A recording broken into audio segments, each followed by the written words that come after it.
Serial Ganga माई की बेटियां में आ गया है बहुत ही धमाकेदार ट्विस्ट, जहां अब गंगा माई मुंह तोड़ जवाब देने वाली है मुरली की मां को। जी हां, असल में यहां पर आपको बता दें कि असल में वो फिर से पहुंची होती है गंगा माई के पास और कहती है कि अगर 15 लाख दे देते ना आप और तो आपकी बेटी सही सलामत रहती। जिसके बाद गंगा माई कहती है मतलब मेरी बेटी ठीक तो है ना ससुराल में। जिसके बाद वो कहती है हाँ अभी तक तो ठीक है लेकिन आगे का नहीं पता, लेकिन हाँ अगर आप हमें पैसे दे देंगी ना और 5 लाख तो और 15 लाख तो फिर सब कुछ ठीक रहेगा, आपकी बेटी भी ठीक रहेगी और उसकी हालत भी ठीक रहेगी। जिसके बाद यहाँ पर गंगा माई को गुस्सा आ जाता है और वो कहती हैं कि हमने ना गलती कर दी आपको पैसे देकर, हमें वो 15 लाख देने ही नहीं चाहिए था। हम जाकर अभी ना दामाद जी को बता देंगे कि आपने हमसे 15 लाख रुपए लिए हैं इस शादी के लिए।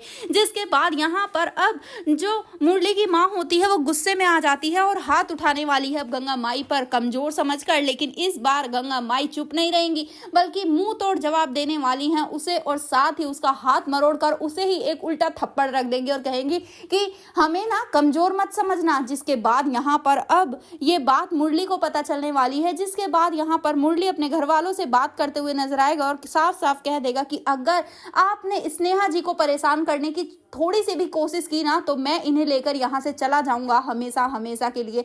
जिसके बाद अब मुरली की माँ वो बेचारी कुछ नहीं कह पाएगी, लेकिन वो फिर भी अपनी हरकतों से बाज नहीं आएगी। दूसरी तरफ जहाँ स्नेहा की जिंदगी बहुत ही मुश्किलों में फंसने वाली है, क्योंकि यहाँ पर अब मधु पर जब डाउट करता है यहाँ पर उसका पति शेखर, तो यहाँ अब जो दुर्गावती होती है वो काफी गुस्सा हो जाती है और कहती है कि तुम्हें अगर हमारी बेटी पर विश्वास नहीं है ना तो वैसे भी तुम उसके लायक तो हो नहीं, लेकिन तुम्हें उससे सवाल करने के भी कोई भी हक नहीं है।